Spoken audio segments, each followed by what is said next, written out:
Has it started to feel like all too much? Everything's just too much. If you're feeling like that and you're feeling paralyzed and you're having a hard time moving forward, either because what is happening globally is shutting you down or what is happening for you personally is shutting down, I want to be of service to you in this video. So, what we're going to cover are some of the tools, some of the mindset shifts, some of the thought processes that can be helpful when we feel like we can't put one foot in front of the other.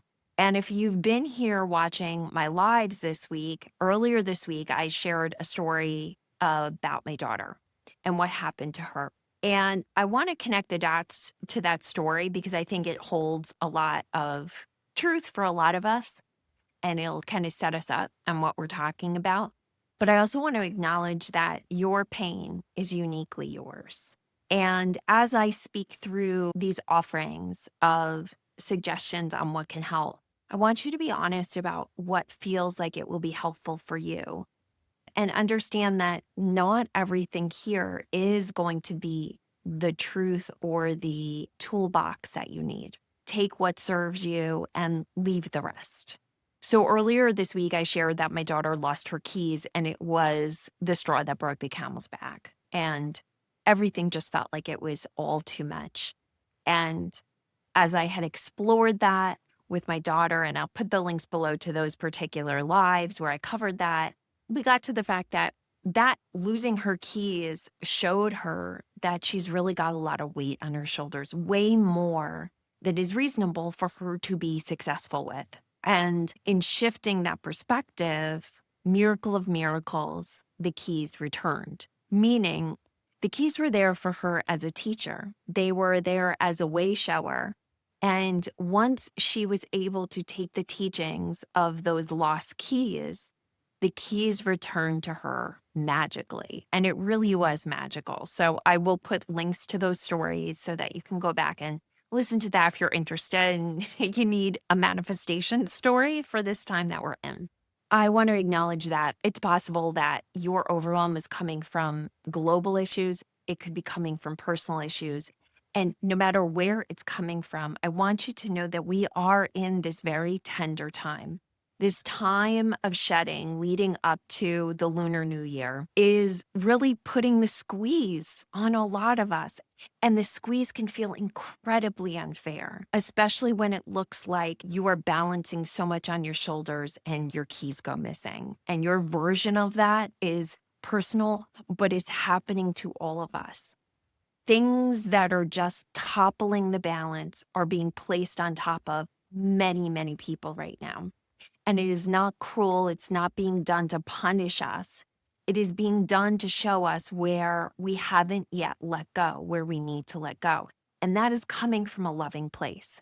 That truly is coming from a loving place, both for humanity as a whole and us personally. But knowing that and actually living it, two very different things. When you are in a place that I imagine you're in, if you're still listening, that it feels like it's all too much, the first thing that you want to do, no matter what, is you want to take a step back, sit down, breathe, and take a look around and decide, what am I carrying that is not mine to carry? Where am I carrying something where the weight is just so significant that it is keeping me in paralysis?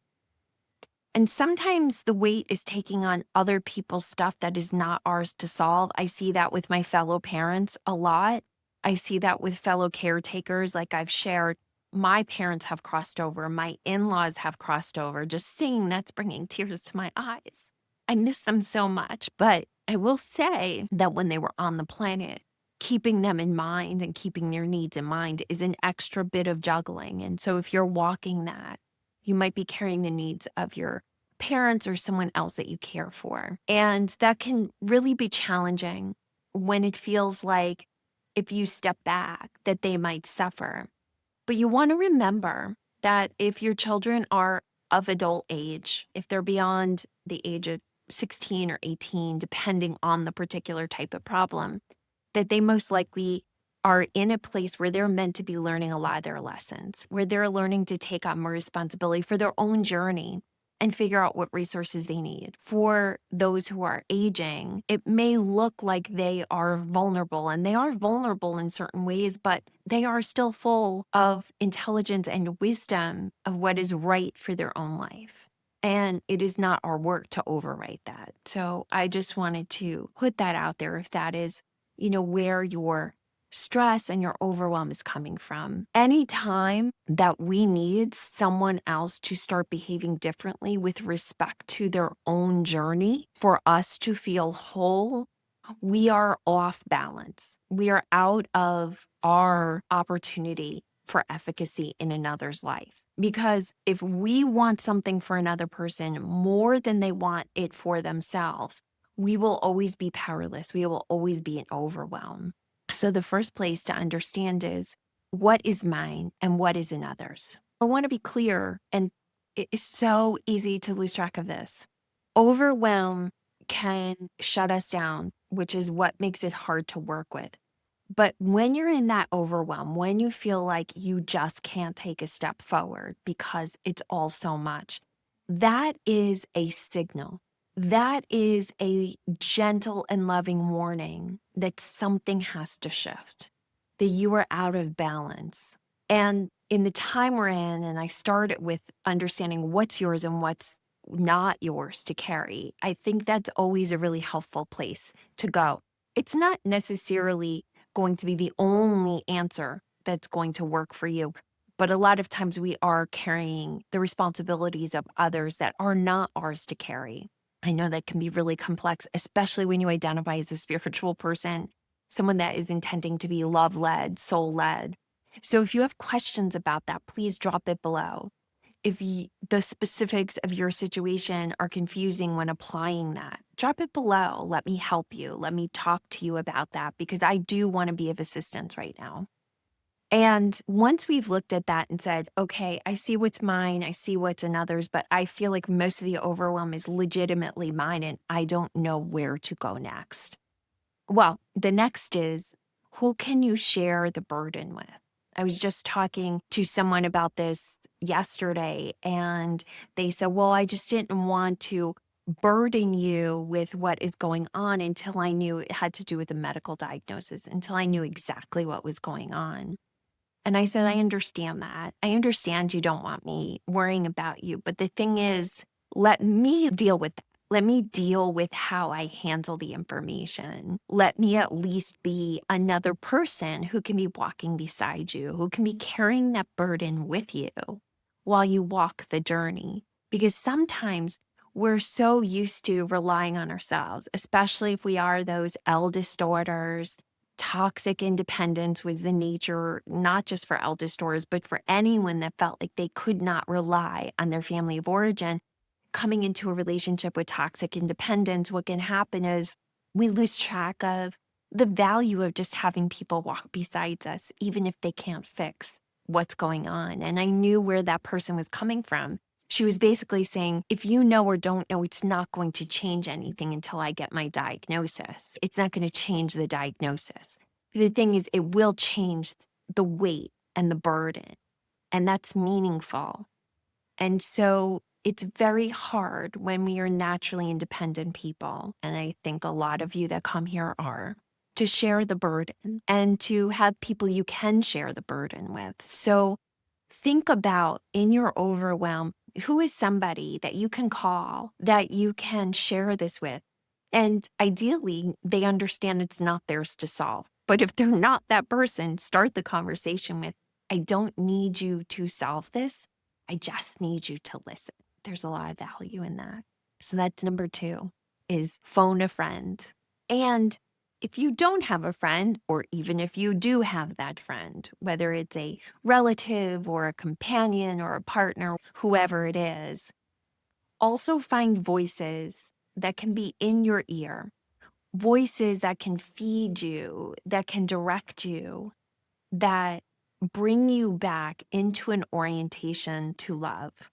This is one of the biggest reasons I'm an advocate for oracle cards. I find that with the right oracle card deck, then you can get regular messages that reorient you inward, that reorient you to source, that reorient you to love. And I'm regularly orienting you to my own deck, but I'm going to tell you about another deck. So my deck, the Space for Magic deck, this is a great deck if you need to just have a simple, clear message to you that gives you an answer. Look at that one. Let go. I wasn't even trying. And we're going to pull cards in a couple of minutes too to get some advice from Spirit. But there are loads of decks and they each have different qualities. And there is a creator right now that I am really digging into. I have a few Oracle card creators that I love so, so much. I'll talk about them in future videos, but Alana Fairchild is one that I use in a particular type of period, which is the type we're in. I am diving deep for answers, diving deep. That is the shedding period that we are still in, this releasing this old energy, releasing this old skin from ourselves. The imagery of the snake that Chinese astrology so beautifully describes. We are still in that very last stage of shedding. And what can happen in that very last stage is that's the stuff that's still on is the stuff we are clinging to. It's the stuff that is the most important to us, right? Most important to our ego. So the hardest to let go of. And that can also be what's creating the overwhelm. That could be what's creating the overwhelm. So when I'm going deep, I love Alana Fairchild's decks because every single deck, at least everyone that I have, goes deep. Now, this one, Sacred Rebel deck, I love it because I think it's all what we're being called into. You know, being a sacred rebel is essentially choosing yourself and choosing your own wisdom over the voice of the everyone. That is the essence of the rebellion. And there's times if I am in a real fluid state and if I'm in a highly creative state, these are not the decks that I like to use. I like working with my deck, my friend Whitney McNeil's deck, Messenger of Spirit, Denise Lynn's decks. Those decks are ones that feed me at that time. So there's lots of creators, and I want you to find your creators. Who are the ones that are putting out content? If it's not Oracle cards, is it here on YouTube? I always hope that this YouTube channel is a place of respite for you, where you can find, a deeper connection to yourself and to spirit through what I'm putting out here. Where are the voices that you can consistently rely on that are going to consistently show up in a place where they reorient you to honor yourself and to honor your connection to spirit? Where are they? And then take them in. I mean, beautiful poets like Mary Oliver, John O'Donohue are poets that I like to read that just make me feel connected. They help connect us to nature and to the spirit of earth and wind and water and fire and the elements that are natural to growth. So what are the voices that you can control putting in your head? And when I say control, what I mean is it's so important right now, especially if you're feeling like I can't put one more foot in front of the other, that you're not going onto social media and just consuming what gets fed to you. Because there's this reaction that's going on in our brains that because of the way we've slided into social media over the last decade, is that many of us still have a dopamine addiction that gets triggered. Meaning when we go on there, we're really hoping we're going to consume something that's going to light up a pathway, a neural pathway that's going to get us into some kind of action, give us some type of inspiration. But so often that's not what we get fed. So when you're going onto social media and just consuming what gets fed to you, you can get dragged down really quickly.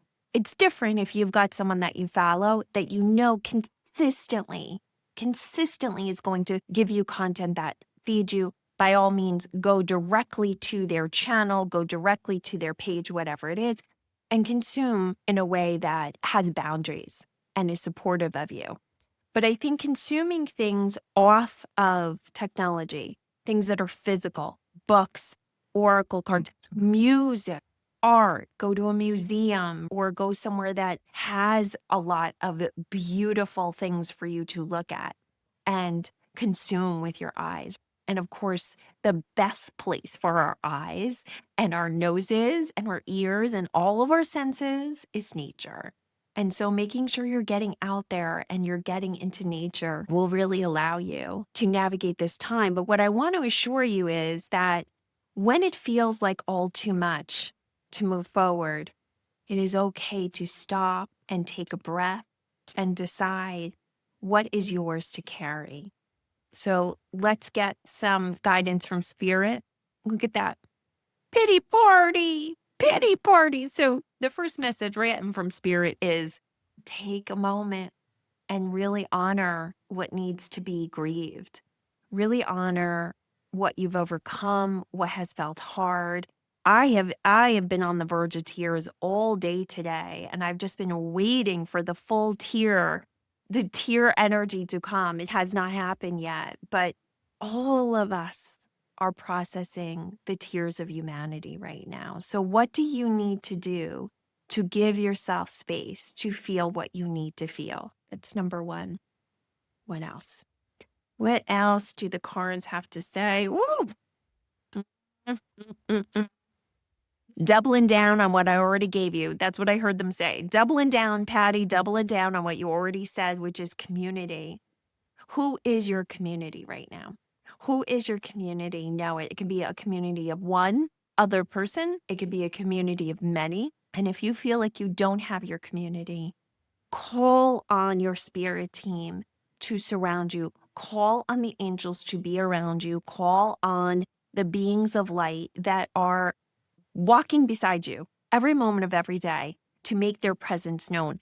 And please, you can say this prayer with me. Please send me some IRL community, please. Send me some people. Send me some humans to also be in my community. And just remember, you have a community here. And this one's coming really strong, which is as difficult as the journey may feel right now.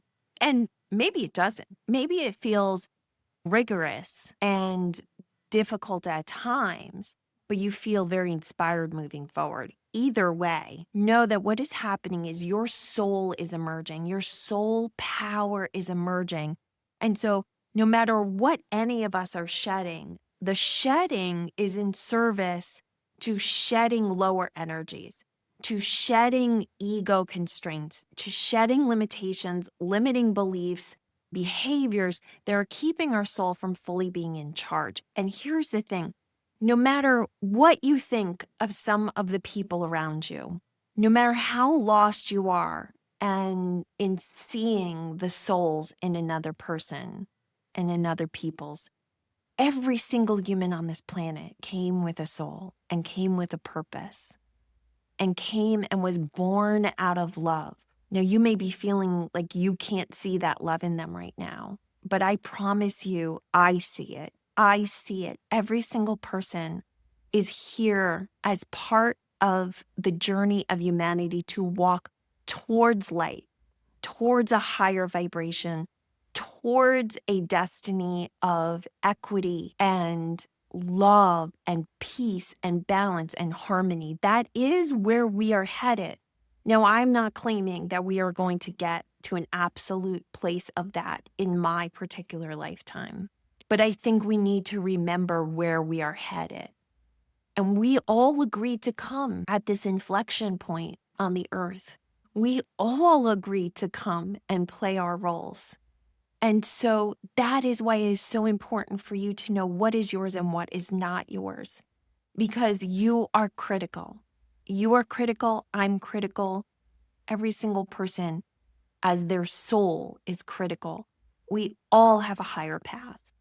And if you are not feeling that, and even if you know that logically, but emotionally or energetically, physically, you can't bear even the thought of that. That just feels like too big of a responsibility.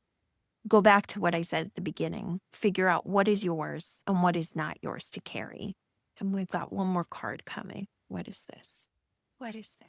Wasn't expecting that one. Should have been. When we are in endings, and that is what we are in, many, many things are ending. Many things are ending. It can be very easy to only see the desolation, to see what is not there, to miss the fullness of the trees. I am in Connecticut, I gotta be honest, I'm so tired of looking at snow.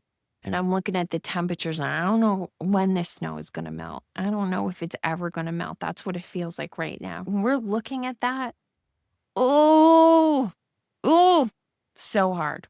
We want the vibrancy. We want the color. We want the fullness.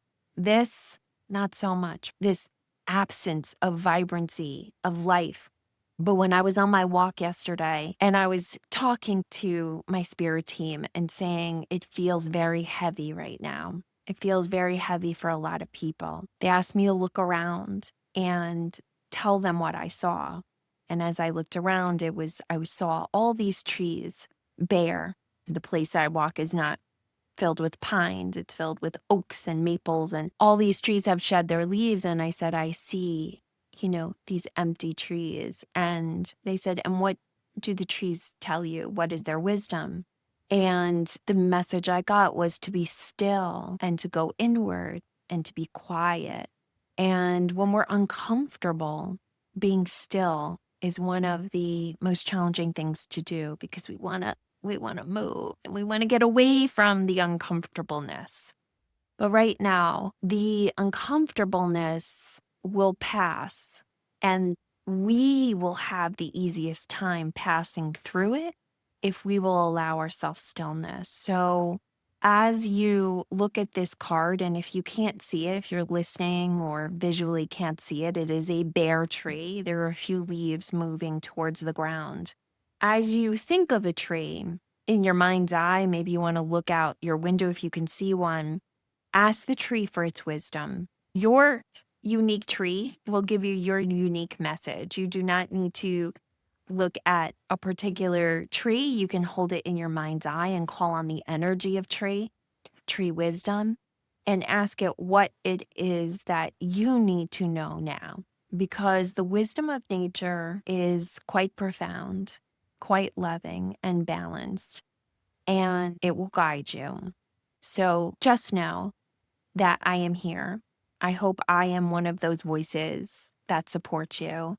Please subscribe and hit the notifications button because I am going live every day, walking you through this very precious time we're in, explaining how I'm particularly walking through it, what I'm seeing, what I'm hearing, resources that are helping me, and hopefully extend that to you. And I would love for you to join me on the journey. If you would like to purchase my Oracle cards, I will have a link below. And normally, I would put a link to a big online website where we buy a lot of books and such. I'm not going to do that. I'm not going to do that. If you want to go to that website and purchase any of Alana Fairchild's decks, the Sacred Rebel deck, by all means go. It is not worth it for me to make a commission on that sale to promote that website at this point. What I do ask is if you can have a little patience, is go to your local bookstore.